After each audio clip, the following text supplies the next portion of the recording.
SMEs are the backbone of the Philippine economy. Unionbank has laid down the groundwork for creating an ecosystem helping businesses through an integrated user experience connecting key stakeholders in the ecosystem.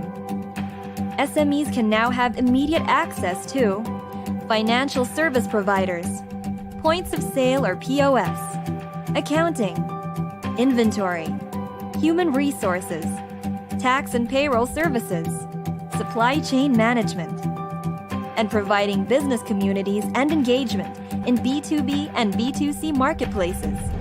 In building that ecosystem, Unionbank Globallinker was born. It's an online platform with social networking capabilities that help SMEs manage and grow their businesses. On their first year of launch, they already have 33,000 SMEs signed up in the platform. Their promise? To become a one-stop hub for business owners. 4 pillars. Network with potential partners and suppliers from a global network of SMEs. Engage with thought leaders and create your own topics for discussion. Avail exclusive deals and offers from business solutions that will help aid an SME's business. Create a DIY e-commerce shop, linker.store. I think one major role that Globallinker plays is its ability to create a digital platform that for business growth. It's a huge help because it provides for an avenue where businesses can interact, learn, and at the same time expand their networks. Well, as a social media platform, Globallinker helps build the community of SMEs and link them to the right markets, suppliers, financiers, and advisors. I've actually established a contact in Philippines who is interested in my product, and we are working on ways how we can do that. So hopefully, it materializes. The future of the SME sector in the Philippines is endless. With fintech, business growth can accelerate by breaking down barriers, setting up important connections, and moving daily activities. Success is definite. It's just waiting to happen. The growth of SME filters to all levels of the Philippine society. This sector employs more than 60% of Filipinos. So many lives will be transformed with the success of SMEs. Unionbank Globallinker will be there to make it happen.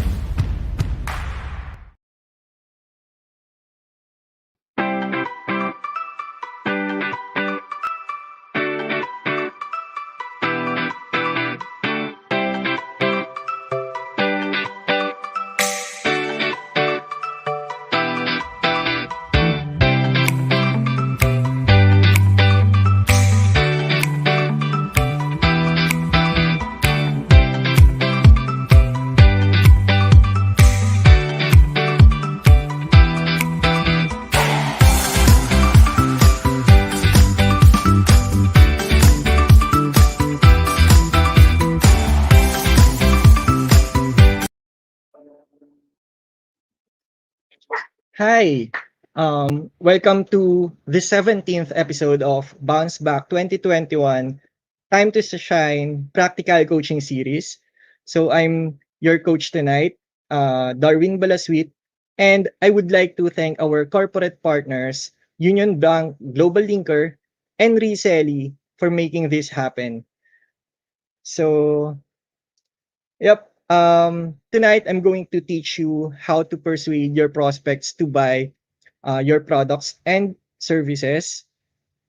Sir Sam, thank you, Sir Sam. So, the basics of high-income copywriting. So, marami siguro nagtatanong sa inyo, ano ba talaga yung copywriting? So, just to clarify, guys,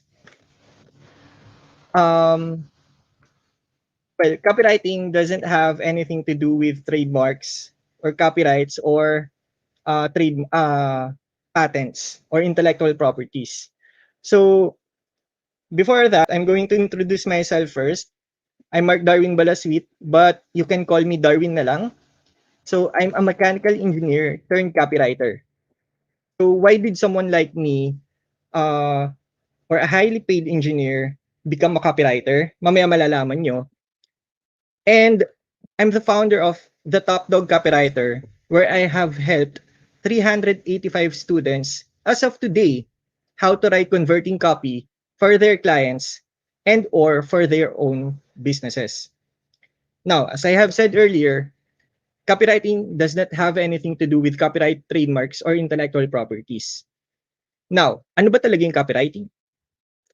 Copywriting is the ability to use written words to persuade someone to take action.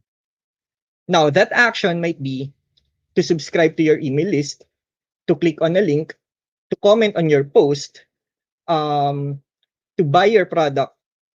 So that's the most common action that we want people to take when we write copy. Okay? Business owners pay a lot to have copy written for them because they know the returns would be 10 times or up to 100 times pa, or even more actually. There are businesses who are earning more than 100 times for what they pay their copywriters. Okay? Now, bootstrapping business owners study this skill to get momentum. Why? Because copywriters are usually expensive.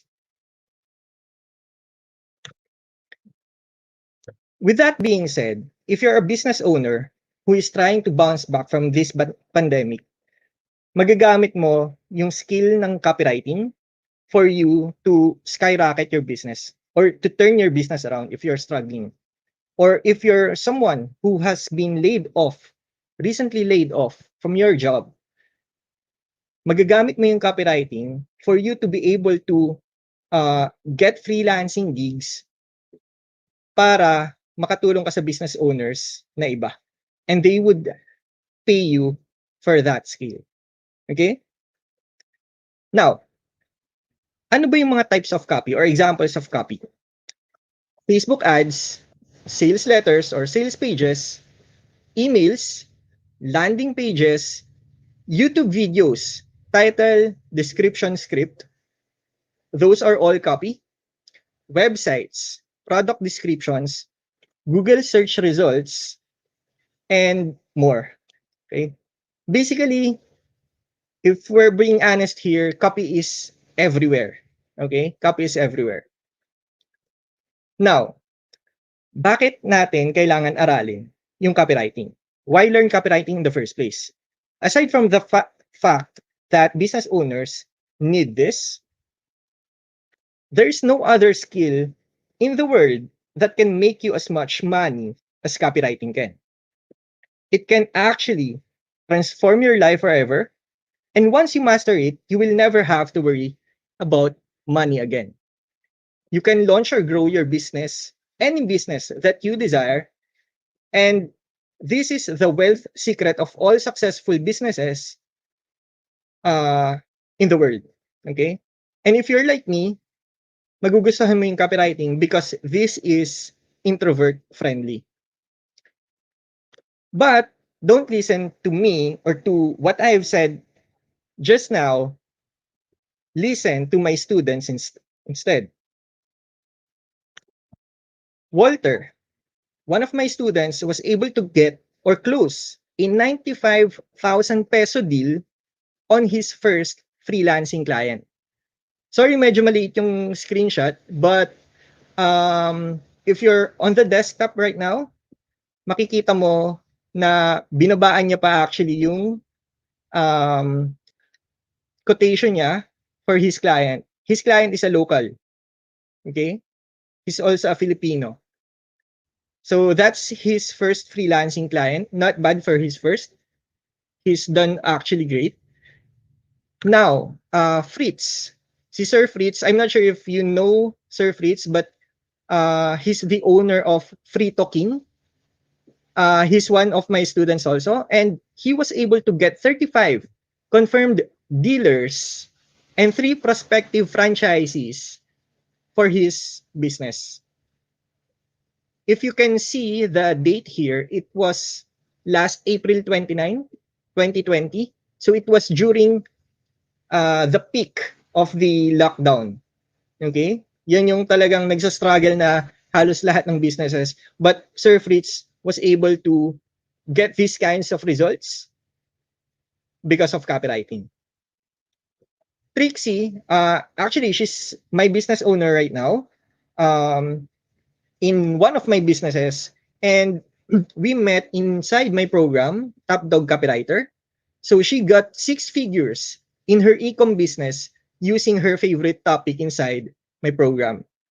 Now, as you can see here, whether you're a freelancer or whether you're a business owner, a traditional business owner, or whether you're an e-compreneur, you can actually use copywriting anywhere or in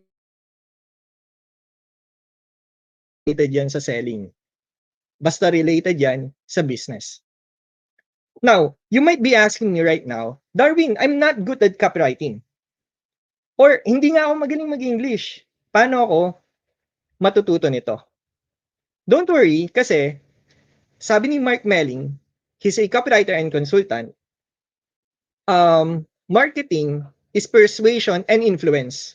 Sorry, maliit ulit yung screenshot. For those who are on your phones, guys, you would want to switch to desktop right now kasi there are a lot of valuable stuff that I'm going to share with you tonight.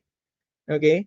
So now, sabi ni Mark Melling, marketing is persuasion and influence, and basically all media, all different media in the world,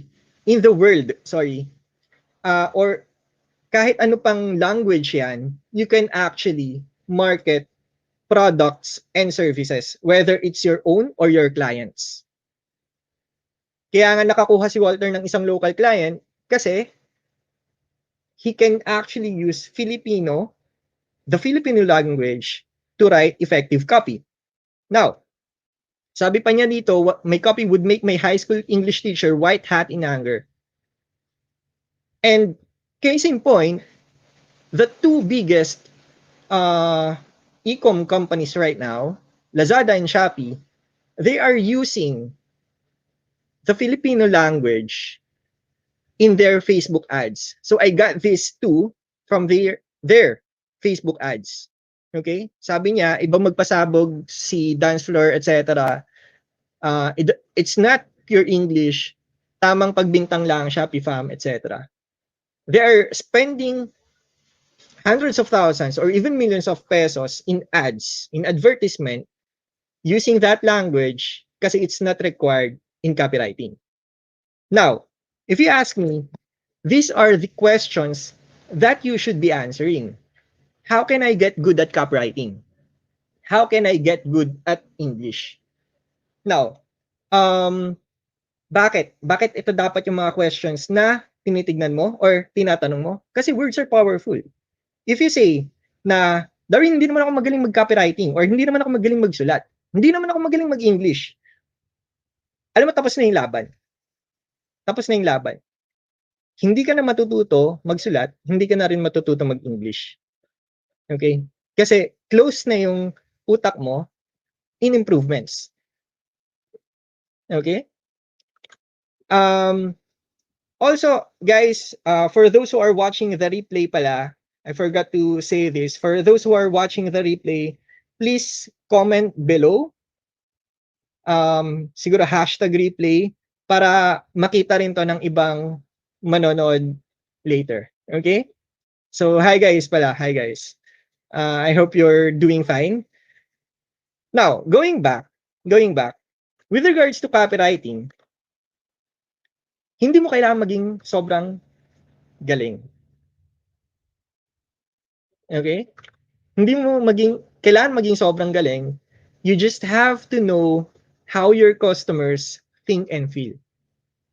Mamaya tuturuan ko kayo na yung customers or yung prospects mo na, yung nagsulat para sa'yo, i-assemble mo na lang. Papakita ko yun sa inyo mamaya. But, with regards to English naman, you can always read books, watch movies, English movies of course, tapos lagyan mo ng subtitle. Ewan ko na lang talaga kung hindi ka pa gumaling doon. Now, it's not necessary because there are a lot of e-commerce businesses who use Tagalog or Taglish in their copy. So, pwede kang mag-start ng own e-com business mo or pwede kang kumuha ng client na local e-commerce ang business. Okay? Now, let me show you copy A or copy exhibit A. Coffee X can help you lose weight. It is the best in the world. What are you waiting for? Buy Coffee X now. Super familiar nito, guys. I'm sure super familiar kayo. And I'm sure, or most probably, hindi ka rin bumili sa ganitong klaseng copy. Hindi ka napabili ng ganitong klaseng copy.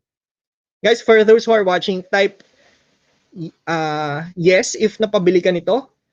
No, hindi ako napabili ng copy A if hindi. Okay? Yes, A, kung napabili ka. No, A, kung hindi ka napabili nito. Okay? Para lang alam natin. Copy B. Kapeng nakakapayat, kapeng nakakaganda ng kutis, kapeng maraming benefits, at higit sa lahat, masarap na kape. So, sinensor ko yung brand ng coffee kasi syempre makikita, but this is an actual ad and the owner ran ads for this product. Okay? I'm not sure how effective this copy is for him or her, but for me, medyo alanganin pa. Okay? But let me know. Yes, B, kung mapapabili ka na nito, kasi nakakapayat siya, nakakaganda ng kutis, pwede naman, di ba? Yes, B, kung napabili ka. No, B, if hindi ka napabili na to. Or hindi ka mapapabili nito. Okay? Now, let me show you. Copy C. This is something that I've made lang from scratch. I'm going to read this to you, especially for those who are in their phones right now, na baka maliit tong screen na to sa kanila. My wife thought I was about to poison her when I gave her my special coffee.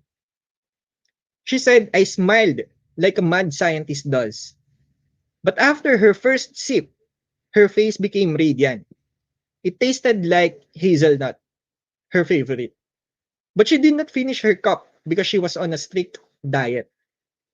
I told her that I formulated the coffee so that it would help her lose weight. She didn't believe me. It's just a waste of time. It's sweet. There's no way it would help me.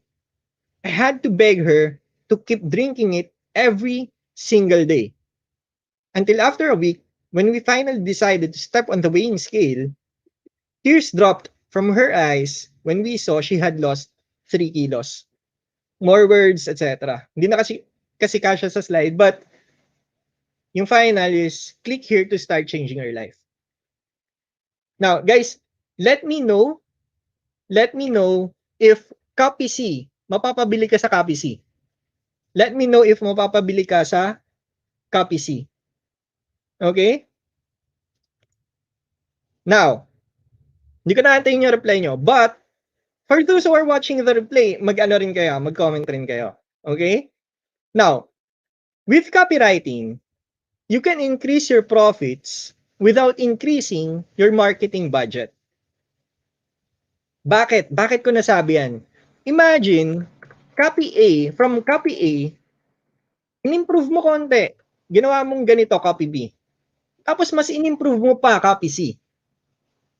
Wala kang ginalaw sa ads, wala kang in-add sa product or offer mo, walang bonus, walang discounts. Basically, you did not spend any more money para makabenta ng product. You just tweaked the words or the copy. Do you think mag-i-increase yung profits mo with copywriting alone? Di ba? So now, for example guys, product converts at 1%. This is basically the normal conversion rate eh. Pag may dumaan sa website mo, 1% ng lahat ng dumadaan sa website mo, nagiging paying customer mo. Okay? So if that's the case, for example, yung gross sales mo is around 100,000 per month. Gross sales. If you tweak the copy, tapos yung conversion rate mo naging 2% instead of 1%, yung gross sales mo would be 200,000 pesos per month. As I was saying kanina, wala kang increase sa marketing budget or sa ad spend mo, wala kang binago sa product mo, hindi mo siya ginawang mas magandang product, wala kang in-add na bonus sa product mo, basically you didn't spend more money pero kumita ka pa rin ng ganon. You were able to double your gross sales per month. That's the power of copywriting. That is why you should learn this skill. That is why every business owner should have a copywriter in his team, or if you're a starting business owner or you're bootstrapping, this is the reason why you should learn this skill. As in now. Okay? Now, let me share you the 8,000% ROAS or return on ad spend coffee case study. Okay? Now, maliit ulit yung text, but here's the copy na previously ginagamit nitong business owner na to before my student took over dun sa copywriting. Okay? Sabi niya rito is, coffee makes sense, but optimum coffee is logical. Let me ask you, is the graphics decent? Okay naman yung graphics. Sa akin, for me, okay naman yung graphics. Okay? Pero, nagre-resonate ba yung copy for you? Nagre-resonate ba yung copy for you? Coffee makes sense, but optimum coffee is logical. Okay? Sa akin, for me, it doesn't resonate with the reader's pains, fears, nor desires. Wala. And, ironically, it doesn't really make sense. It doesn't really make sense. Ulit-ulit ko na yung binasa. Sorry, pero it doesn't really make sense. Okay? I'm not judging the one who wrote this, but as you can see, the target market is unknown. And in copywriting, or in the world of business, you should always define your target market. Business owners who are watching right now, tonight, alam nyo to. Alam nyo to. Okay? Meron kayong target market. Now, if unknown ang target market mo, ibig sabihin you're targeting everyone, which is a recipe for disaster in every business. Game. Ito yung copy na ginawa ng student ko. So, si Jacqueline, ginawa niya itong medyo maikling copy lang, pero mamaya papakita yung results, pero it was massive. Ngayon, she targeted the completely unaware audience, meaning yung walang kaalam-alam talaga na may problema sila in the first place. Bakit ko nasabi? Kasi sabi niya dito, are you feeling worried that the prolonged stay at home will tip off the scale? It was like a gentle nudge na, uy, tumataba ka na, parang ganun. Uy, bumibigat ka na. Okay? Pero it was a gentle nudge lang na, wait lang, oo nga, no? Parang medyo bumibigat na ako. Wait lang, mag-ano ako, mag-weighing scale ako ngayon. Kasi hindi mo naman yan araw-araw tinitingnan, di ba? Unless you're really conscious about your weight. Okay? Now, yung ginawa niya rito is she exploited the reader's hidden fears. Okay? Next, dito sa bandang yung second line, she illustrated what it's like to own the product. Okay? So, sabi niya kasi dito, then picture something that you drink on a daily basis. And the more you consume it, the better you get. Okay?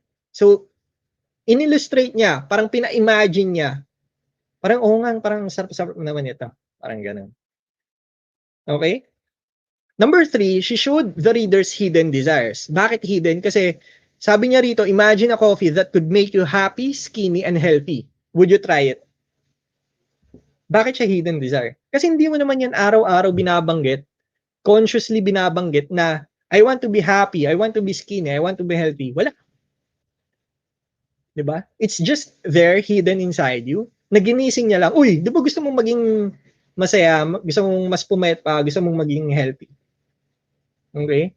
So this are the things that she did, and the result, the result, ito yung result nung campaign na yon. Sabi niya, maliit lang yung reach niyan, 39K. I didn't screenshot our whole conversation kasi meron pa siyang sinabi sa baba na mag-charge siya ng medyo malaki. Pero ito yung result ng client. Sabi niya, total ad spend was $25. $25.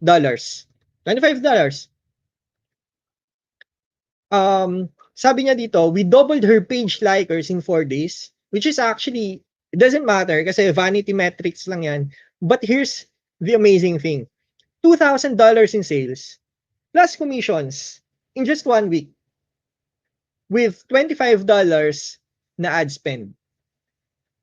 100,000 pesos tapos 1,250 pesos na budget. That's, if you compute this, that's 8,000% ROAS or return on the ad spend. Guys, wala pa yung commissions dyan kasi hindi niya alam magkano. Okay? Hindi niya na-monitor. Now, that's crazy, but that's the power of knowing who your target market is, and that's the power of effective or persuasive copywriting. Now, let me ask you again, do you think, as a business owner, do you think you need to learn copywriting to get massive results? Doesn't matter if you're a freelance business owner. Freelancing is a business too. Do you think you need to learn copywriting? I'll let you answer that, or answer that in the comment section below. But as a freelancer or a freelance copywriter, do you believe that you'd be able to work whenever you want, work with whomever you want, which is kind of a big deal for us, especially millennials, work from anywhere you can and start without a lot of capital? Kasi imagine, you can actually start this skill, or you can actually start offering this skill with your existing laptop. And most of you guys who are watching tonight, even those who are watching the replay, meron ka ng laptop. Most probably, meron ka ng laptop or a desktop computer. Okay? Or if wala man, may mahihiraman ka. And that's how you start as a freelance copywriter. As a business owner, do you believe you'd be able to increase your profits without spending more on ads? Or get the momentum you've always needed by writing your own copy? Kung hindi ka pa nag-hire, slowly but surely scale your business by training your employees how to write persuasive copy? Or even massively scale your business by hiring full-time copywriters? Alam niyo yung sagot sa tanong na yan, and please answer it sa comments section below. Now, let me teach you the basics. Ano ba talaga yung ginagawa ng copywriters? Diba? Or paano ba talaga ginagawa to? But for you to start writing copy, for you to start writing effective copy that converts, you must understand the 3 fundamental rules of selling. Number 1, people don't like to be sold. Maraming hindi nakakaintindi nito, unfortunately. Let me show you. Sir, ma'am, may credit card ka na ba? Baka gusto mo mag-apply. Naka-encounter ka na nito, most probably, sa malls pre-pandemic. I'm not sure ngayon kung meron nang nanggaganyan, but malamang wala pa. I'm not really sure, but pre-pandemic, there are times na naiinis ka, there are times na nahihiya ka tumanggi sa kanila. Bakit? Kasi ayaw mong binebentahan. Pero meron naman times na kailangan mo naman talaga, so ikaw na yung lumalapit. Pero never ka tumanggap kasi hindi mo kailangan. I mean, kahit hindi mo kailangan. Okay? Most probably. And unless you're super nice. You're a super nice person. Okay? That's the evidence, basically, of people don't like to be sold. Ayaw nilang binebentahan. Kahit ano pa yan. Unless gusto nila. Unless gusto nila yung product. Number 2, people buy based on their emotions. What do I mean by this?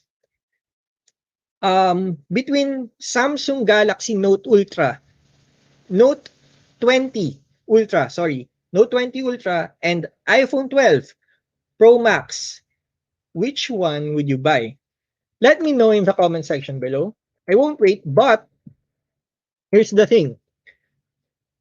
Or let me ask you, what would you feel if you owned the Android? Or what would you feel if you owned the iOS or the iPhone? Okay?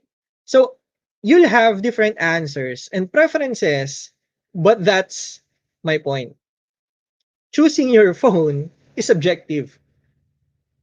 Ginagawa mo lang siyang logical, which is mamaya madidiscuss ko, but it's really not. It's really not logical. Kasi if there's a logical answer to this, isa lang dapat yung choice. It's either iPhone or it's the Note 20 Ultra. Walang division. If you notice the comment section mamaya or kapag nakapanood na yung iba ng replay, hati-hati yan. Hati-hati yan.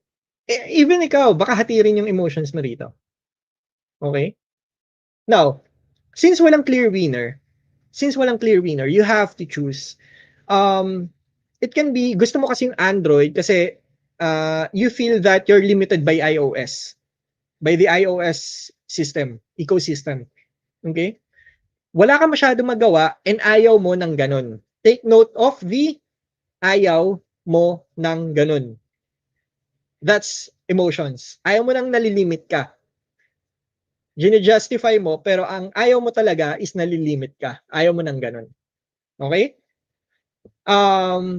It can be, mas gusto mo yung iOS kasi bumabagal yung Android after a few years. And hassle yun for you. Hassle magpalit.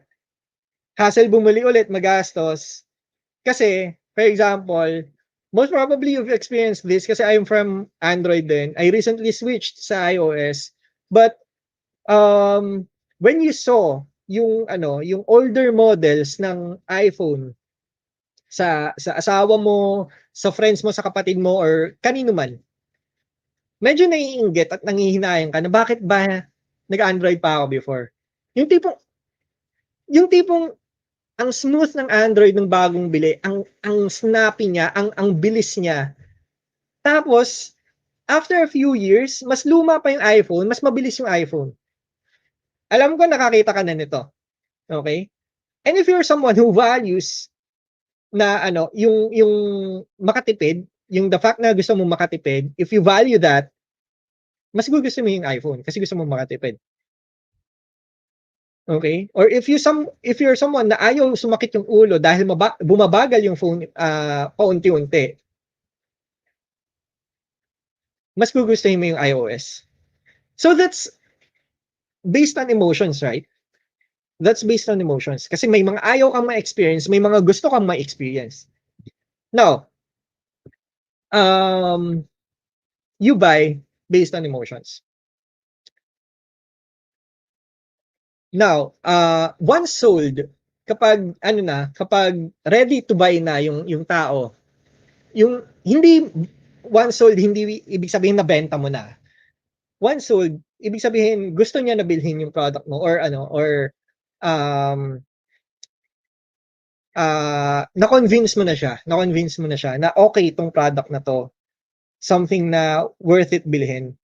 People will justify their emotional buying decisions with logic. Yun yung sinasabi ko kanina na, ay bumabagal kasi yung iPhone. yung iPhone, yung Android, ay, ganito kasi iPhone. Okay?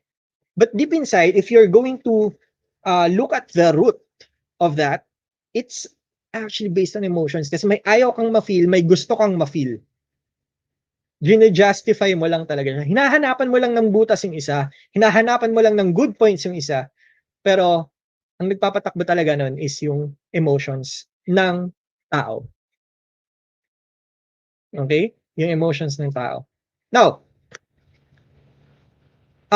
if you justify yung emotional decisions with logic, let me show you an example. If you're thinking of buying an iPhone 12 Pro or Pro Max, sasabihin mo sa sarili mo na, magagamit ko naman to for at least 3 years. Cost of iPhone, 50,000. Kunyari USD lang. Tapos diretso convert. Period to be used, 36 months. Cost per month, 50,000 divided by 36, 1,388.88 per month. So that's just almost 1,400. Pasok na pasok sa budget. Sige sir, kunin ko na po. Okay? Sino yung nagkakaganito kapag may bibilhin? Let me know in the comment section below. Okay? Now, 1 year later, ito naman yung sasabihin mo. Benta ko kaya yung iPhone 12 Pro ko pangdagdag ng sa iPhone 13 Pro Max. Pro Max naman from Pro, di ba? So, hindi mo pa nga nababayaran kasi 3 years mo siya kinuha. Tapos 1 year pa lang, may 2 years ka pang natitira, you're thinking already of switching. Ganyan ang tao. Okay? Ewan ko kung ganito ka, but yeah, nagsusunog ng pera. But anyway, diskarte mo yan. Diskarte mo yan. Now, the key to writing persuasive copy is the ability to read your prospects' minds. Alam mo na yung 3 fundamental rules of selling. Alam mo na. Naturo ko na ngayon lang. So, paano mo ba malalaman kung ano yung emotions nila or ano yung tingin nila sa ganitong mga bagay? Or ano ba yung mga nafe-feel nila? Okay? What's going on inside their minds? Ano ba yung conversation na nangyayari sa utak nila? You have to know those things. Now, you can read your prospects' minds through these channels. Number 1, Facebook groups or Facebook groups, pages, and other people's walls.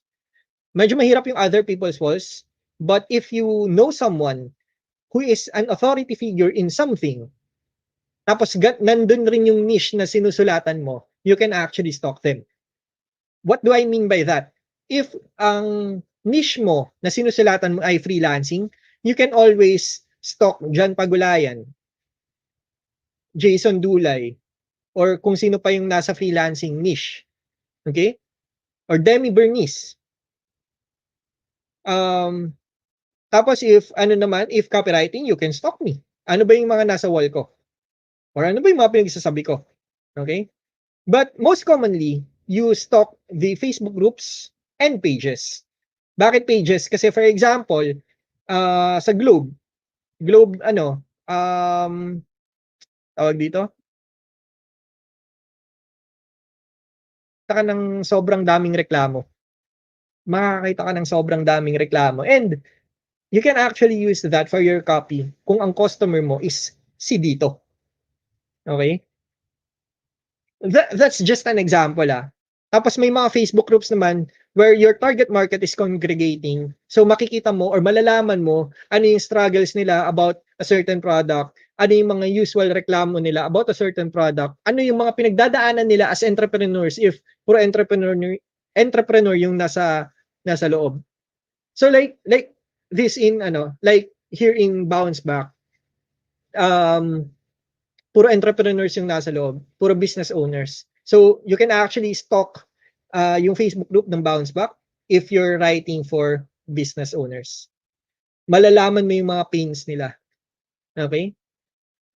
Tanungin mo yung sarili mo, where do your target market usually hang out? or hangs out? Saang groups? Malalaman mo naman yan if you just do your research. Now, next, testimonials. Your or your competitors' products. Pag sinabi kong your, it can be your clients or sarili mo if you're the business owner. Okay? Or if you're the product owner. Now, bakit testimonials? What are people saying about your competitors' products or services? Or even your own product? Ano ba yung mga gusto nilang mangyari? Ano ba yung mga improvement na gusto nilang mangyari? Make them, show them that you're listening by improving your product or services. Okay? Then, ganun din sa competitors. Saan ba sila may leak? Ano ba yung reklamo sa kanila? Baka pwede natin ibigay yon sa market natin. Okay? Or ano ba yung usual reklamo nila sa market na to, sa product na to, or ano yung hinahanap nila sa product na to? Baka meron tayo, i-exploit natin yon or take advantage natin yon. Amazon reviews. Sayang we don't really have time to dig deep here, but I will show you something amazing later. Stay until the end of this webinar. Reddit and Quora, forums, and deep dive survey. Let me explain. Facebook group, for example, this screenshot I got from a Facebook group where international entrepreneurs hang out. Okay? International. Marami kami doon. May mga Pilipino, may mga Americans, may mga Singaporeans, maraming Indians din. Anyways, sabi niya dito, I gained 50 pounds since starting my entrepreneurial journey 4 years ago. Who is struggling with their weight? What are you guys doing to make sure you have a healthy diet and working super hard while working super hard on your business? So may mga sumagot dito. But as you can see, yung engagement or yung comments, 190. This single post is a gold mine. I would consider this single post to be a gold mine. Ang dami mong makukuha dyan. Now, next, Amazon reviews. Mag-type ka, for example, ng diet plans, ang daming lalabas. Mag-click ka ron, for example, this one, Keto Diet, that's an ebook. Meron siyang 1,203 customer ratings, 4.3 out of 5 yung ratings, tapos karamihan nasa 5 stars. 5 stars, people think the product is perfect. 3 to 4, merong struggles that remain unsolved. 1 to 2, medyo leverage. It can be your leverage then. But let me show you something mamaya. We will use this Amazon review technique. Tapos ito yung isang Amazon review, 840 people found this helpful. Meaning, a lot of people resonated with this review. Ibig sabihin, nakaka-relate sila rito. And this is a legit one. This is something that you could actually use. Reddit and Quora. If you search sa Google, site, etc., reddit.com, tapos weight loss struggles, Quora, hard to lose weight, you will see the Google search results here. Weight loss struggles of a housewife, help on weight loss struggles, etc. Ang daming makukuha na ng data. This is actually endless. And ang dami mong pwedeng isulat na copy.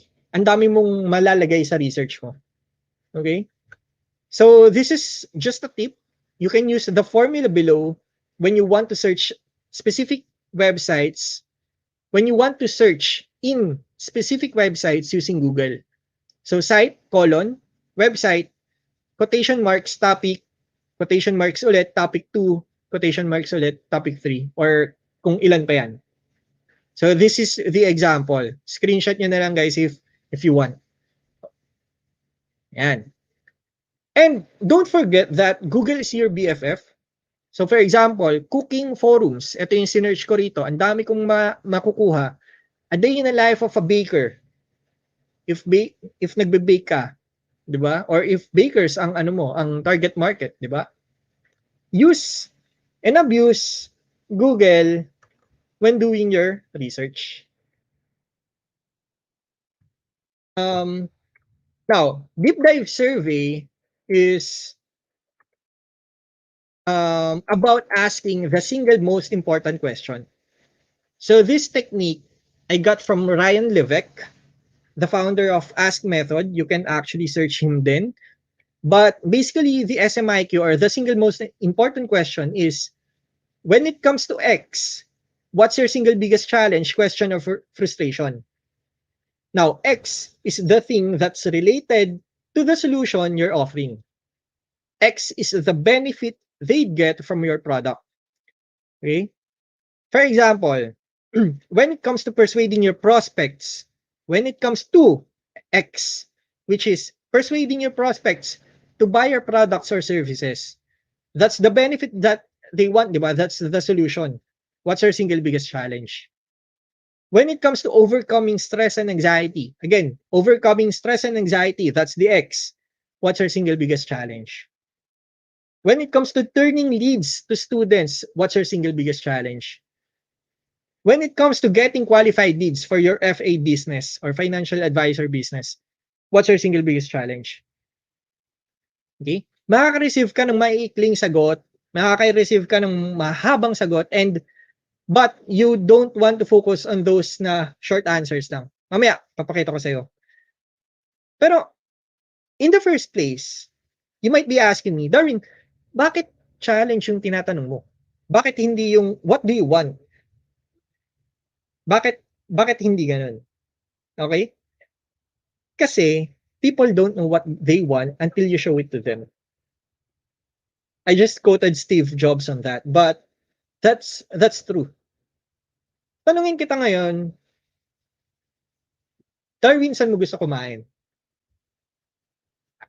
Assuming hindi ka pa nagdi-dinner. Assuming hindi ka pa nagdi-dinner and assuming there's no pandemic right now, Darwin, saan mo gusto kumain?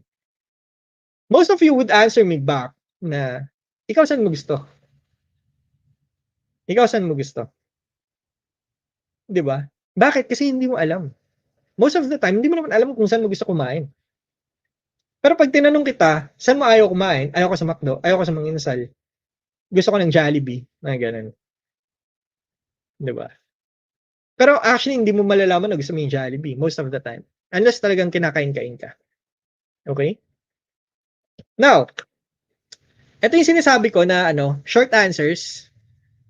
I run SMIQ when it comes to starting your own e-com business. What's your single biggest challenge? Sabi nila rito, what tools to use, funds to start with, how to start, frustration, how to start, what to prepare, etc., etc. Makikita mo dito na wala kang magagamit yan. There's nothing useful about their answers. You would want to focus with this. And people actually take time to answer that single question kasi it makes them feel that you're listening to them. Na sa wakas may nagtanong. Sa wakas may nagtanong ng challenges ko. For example, sabi niya rito, hello Miss Trixie. Trixie, she's my business partner, yung naka 6 figures na sa e-com kanina na example ko. We have this program din kasi that's aside from top dog copywriter. But sabi niya rito, thank you for giving me a chance to tell my story. I'm selling on Facebook, etc., etc. Hindi ko na babasahin lahat. You can screenshot this if you want. But gusto nila na may nakikinig sa kanila. Gusto nila yan. Isa pa. Natula.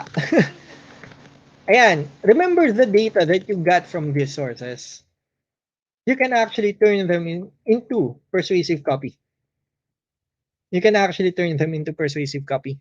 Kasi in the first place, why are we doing those things if hindi naman natin sila magagamit sa persuasive copy? But here's the thing, you can actually turn it into persuasive copy. What do I mean by turn? Naka-highlight yung turn. Nakaiba pa yung font color niya. Naka-bold pa siya. What do I mean by turn? let me show you the Amazon review that I shared earlier. Okay? In-underline ko na siya for us to save time, but feel free to pause this video if you're watching the replay. Feel free to screenshot this so you know what I did, what sorcery I did here. But I assure you that you will be amazed. Bakit Amazon review yung example ko? Kasi Amazon reviews are readily available. Yun yung pinakamadaling hanapin. If you will notice, pagpunta mo ng Facebook group, hindi naman agad ikaw makakahanap ng topic na yun. Or if you ask the SMIQ, mag-aantay ka pa ng responses. Amazon reviews are readily available. Mag-search ka about keto, mag-search ka about vegan diet, etc. Ang dami mong datang makukuha agad. And if you're an e-compreneur who is selling similar products or even same products na nasa Amazon, nako, tapos na agad. Meron ka ng copy na magagamit. Let me show you. Let me show you. Notice the underline Notice yung mga underline. Okay? Basta sabi ko rito, most social media doctors think that the only effective keto diet plan involves arrow. Ito. Bakit may arrow? Kasi sabi niya rito, I follow Dr. Axe on social media and I genuinely thought he would offer deeper insight and help me find other ways to be successful. Bakit ko sinabing social media doctors? Nag-coin na lang ako ng term kasi si Dr. Axe is on social media. So I was assuming, which you should actually confirm first, I was assuming that there are other social media doctors out there, so I coined the term. Makaka-relate yung mga magbabasa nito. Okay?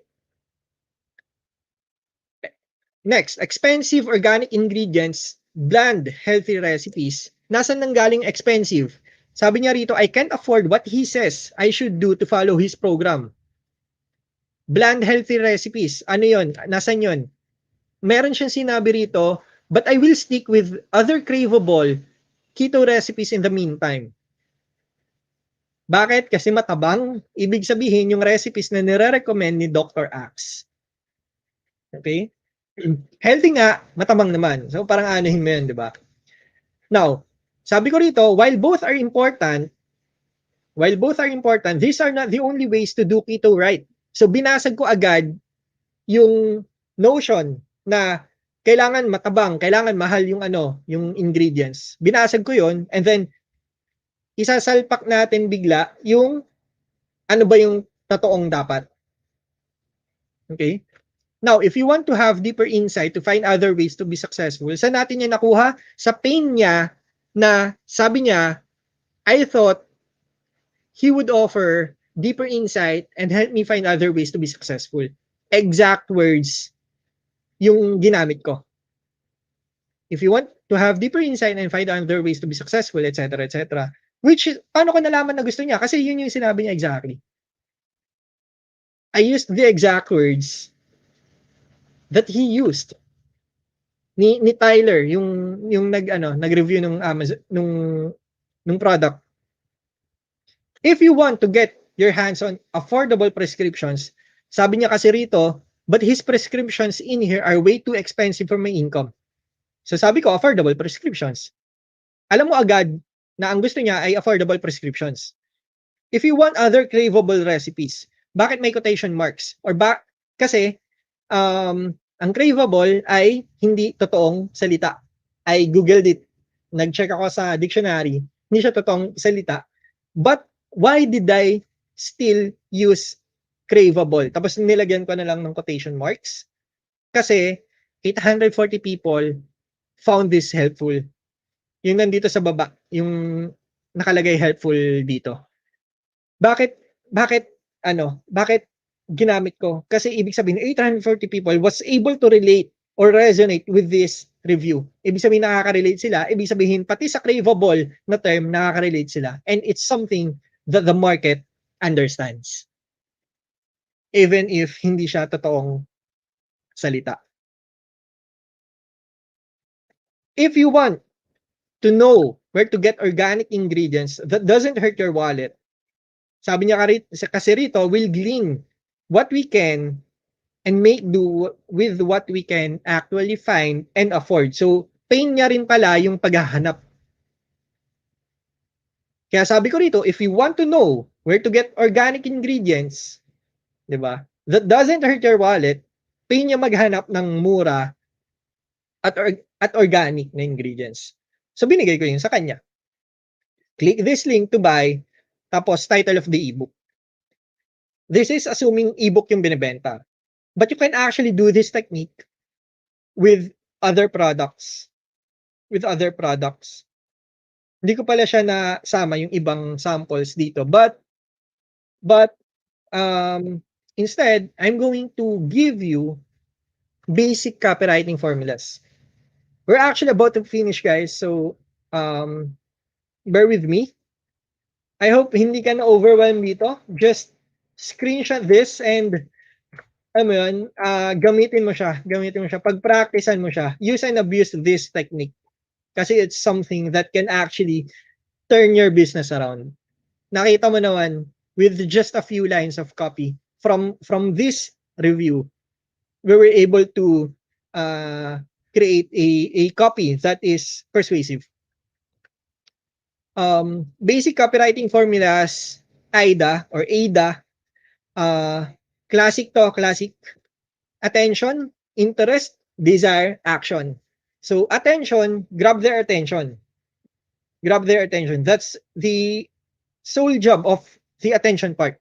Bakit mo gusto kunin yung attention nila? Kasi in the first place, if you did not catch their attention, if wala lang yung headline mo or yung first few lines of your Facebook post or ad, wala na rin.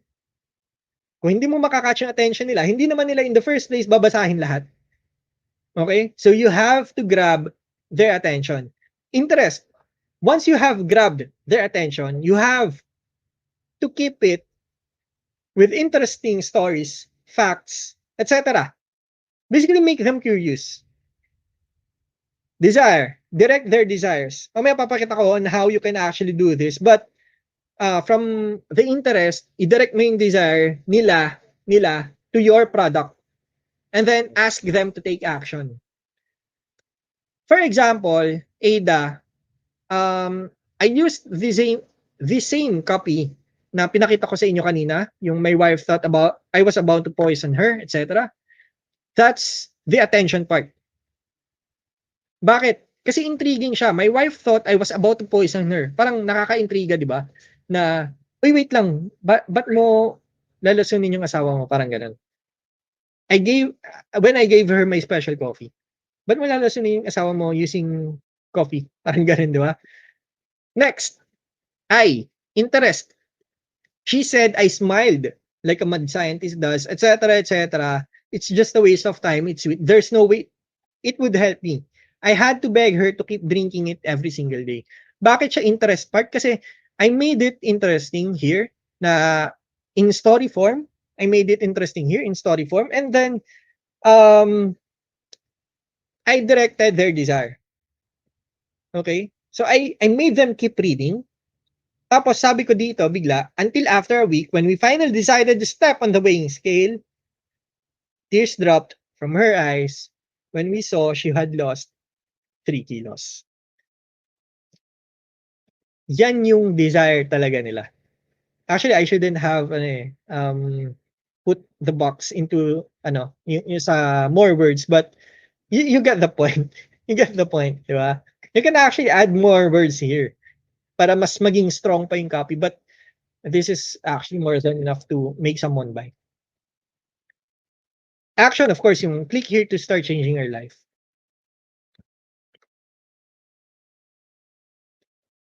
Okay? Next, PAS. P-A-S.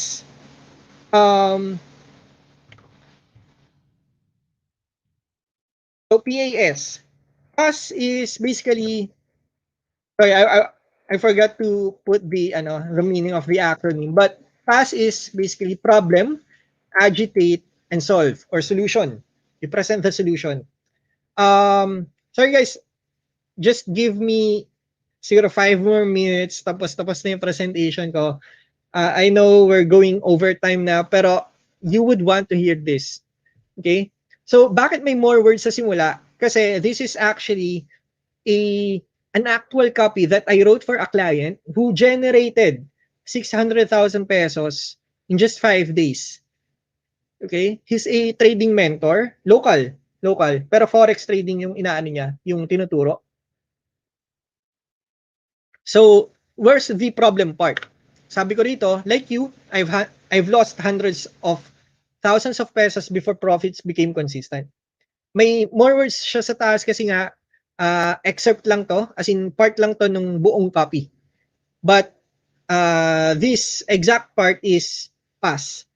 Okay, in copywriting kasi, in long form of copywriting, you can actually insert several formulas, tapos paghahalu-haluin mo siya. So that's what I did here. But that's more advanced stuff na rin kasi. Tapos, sabi ko, I'm not even exaggerating, yung A or yung agitate, mas pinapatindi mo yung problem, ina-amplify mo siya. Sabi ko rito, I've had sleepless nights because I don't know whether I will lose everything the next morning. My family was counting on me. I couldn't afford to fail. Still, there were times that the market hit me hard, like it was telling me, sumuko ka na, hindi mo ako kaya. I almost listened hundreds of times. But every time I looked at my wife and child, I couldn't even bear the thought of giving up. I endured everything and honed my trading skills. Day and night, I studied the charts. I backtested different strategies to find what would work for me. Actually, nasa baba pa to. I tried different indicators and time frames. I was determined to succeed. So, in-amplify ko siya by saying na baka magutom yung family ko, hindi ko kayang sumuko, etc. Tiniis ko, basically. Yun yung context. Solution. Fast forward to today, I am now teaching traders from all walks of life, call center agents, chefs, businessmen. So, ayun. More words, etc. Bakit ganun yung solution? Kasi yun yung solution that you are providing for your target market. Ito yung pains nila, ito yung solution. Yung solution is yung program ko. Pero in-imply lang natin dito kasi fast forward to today, I am now teaching traders from all walks of life. In-imply natin, ibig sabihin, ang gusto talaga natin gawin nila is click the link below to join the program.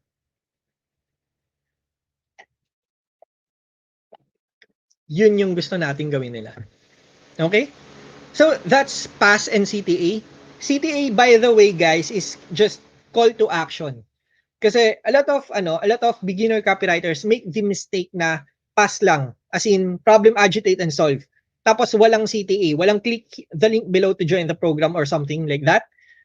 Wala rin, masasayang yung copy mo. Kasi wala kang sinasabi sa kanila na gawin nila. Okay? So, did you learn something? May natutunan ba kayo? Let me know sa comment section. Okay? Ayan. So, we have some questions here. Question number 1, sabi niya is, what is the difference when you write copy in Filipino, English, Taglish, or other mixed languages? Can you write in English and think in Filipino, or vice versa?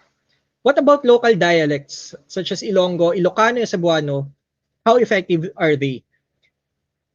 Very good question on this, but to answer it, what's the difference when you write in Filipino, English, etc.? Mas tagos sa puso kapag Taglish. Medyo, ito yung experience ko Ito yung experience ko. Even ako kapag nagbabasa, kapag pure Filipino, lalo na pag medyo may mga malalalim, mahirap siya basahin for me. But for Taglish, mas okay siya, mas madali basahin. Now, bakit mas tagos sa puso yung bakit mas tagos sa puso yung Taglish for me? Kasi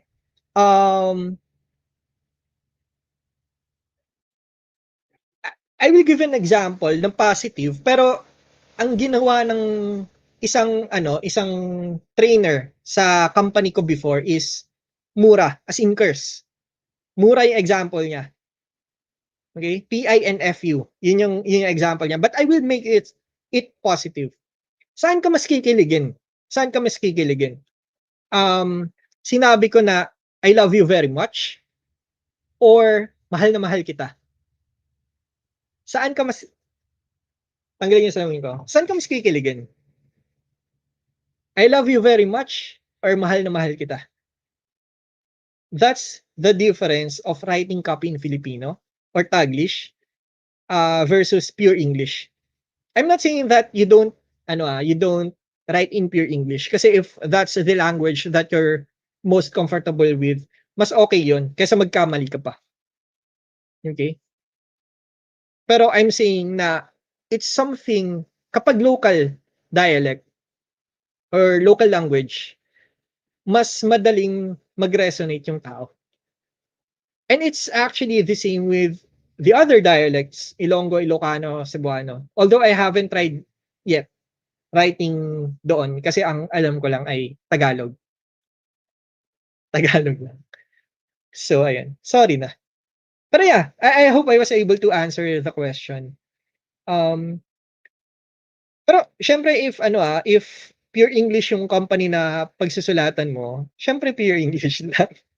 And how long or how many words should a persuasive copy be on a standard Facebook post? Uy, good question. Sayang wala akong slide. Pero there's really no rule on how long your copy should be. Kasi there are Facebook ads na sobrang haba ng copy pero binabasa pa rin ng tao and it converts. Meron naman yung kanina, yung sa trading mentor na binanggit ko, yung sinulatan ko niyan. 'Di ba may mga more words siya, etc. Ano siya, ang ginawa ko ron ay 9-page pure text A4 size na copy. Facebook post lang 'yon. And we converted massively. 600,000 pesos yung kinita namin in just 5 days. So, there's really no standard, but you have to answer every objection in a Facebook post. Darwin, may magbabasa pa? Yes, may mga magbabasa. Yan. Question number 3. How do I avoid plagiarism of original copy that I will write and create and vice versa? Gandang question ulit. May mga plagiarism tools online na hindi ko actually kabisado yung names. But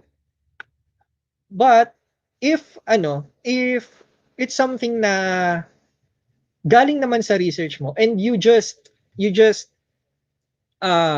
use the words back to your audience or your target market, no one will actually complain of plagiarism. Unless it's an article tapos word for word mo siyang kinopya. Hindi naman ganun. Wag ganun. Pero if it's a review, for example, tapos ginawa mo yung ginawa ko kanina, hindi naman siya magko-complain of plagiarism. Kasi in the first place, that's just a review. That's not something that he or she is earning from. Diba? Now, this is a different case when it comes to websites or articles or blogs. Huwag mo siya gagayahin word for word. You just get the data that you need and then rephrase it in your own words or in the words of your target market. Ano ba yung ginagamit ng target market na language? Okay? So, I can relate this to the question number 1, which is paano yung local dialects, paano yung Ilonggo, Ilocano, etc. If they are using these dialects, you can actually use them. Kunyari, local business owner. Alam nga namang magtagalog ka pa kung nasa Cebu ka. Alam nga namang magtagalog ka pa kung nasa Ilocos ka. 'Di ba? If you're a local business owner, if nandun yung business mo, for example, restaurant, or something, 'di ba? So ayun, or services yung ano mo, yung offer. Ayun. So, yun lang, I guess. We went over time na. I apologize for that. May mga kakilala ako dito na nanonood. So, ayun. Basically, guys, I'm already done. I hope you learned something. I hope you learned a lot from this session with Bounce Back 21 Time to Shine Practical Coaching Series. And if you want to check out what my program is about, you can actually type topdogcopywriter.com sa browser nyo or ayan. Tapos you can actually email me sa email ko dito na nagfa-flash below sa marquee, darwin@topdogcopywriter.com. So if you have inquiries, if you have follow-up questions, you can email me and I will try to answer them all. Okay? So again, thank you for attending this live session. And again, for to our corporate partners, Unionbank Globallinker and Resellee, thank you for doing this for our fellow Filipino citizens. And tomorrow, February 11, 6 ang Bounce Back 2021 Time to Shine Practical Coaching Series. Be there kasi the speaker will provide massive value na naman bukas. 6 p.m. tomorrow. Dito din. So that's it. Thank you guys. Yun lang. Bye-bye. SMEs are the backbone of the Philippine economy. Unionbank has laid down the groundwork for creating an ecosystem helping businesses through an integrated user experience connecting key stakeholders in the ecosystem. SMEs can now have immediate access to financial service providers, points of sale or POS, accounting, inventory, human resources, tax and payroll services, supply chain management, and providing business communities and engagement in B2B and B2C marketplaces. In building that ecosystem, Unionbank Globallinker was born. It's an online platform with social networking capabilities that help SMEs manage and grow their businesses. On their first year of launch, they already have 33,000 SMEs signed up in the platform. Their promise: to become a one-stop hub for business owners. 4 pillars. Network with potential partners and suppliers from a global network of SMEs. Engage with thought leaders and create your own topics for discussion. Avail exclusive deals and offers from business solutions that will help aid an SME's business. Create a DIY e-commerce shop, linker.store. I think one major role that Globallinker plays is its ability to create a digital platform that for business growth. It's a huge help because it provides for an avenue where businesses can interact, learn, and at the same time expand their networks. Well, as a social media platform, Globallinker helps build the community of SMEs and link them to the right markets, suppliers, financiers, and advisors. I've actually established a contact in Philippines who is interested in my product, and we are working on ways how we can do that. So hopefully, it materializes. The future of the SME sector in the Philippines is endless. With fintech, business growth can accelerate by breaking down barriers, setting up important connections, and moving daily activities. Success is definite. It's just waiting to happen.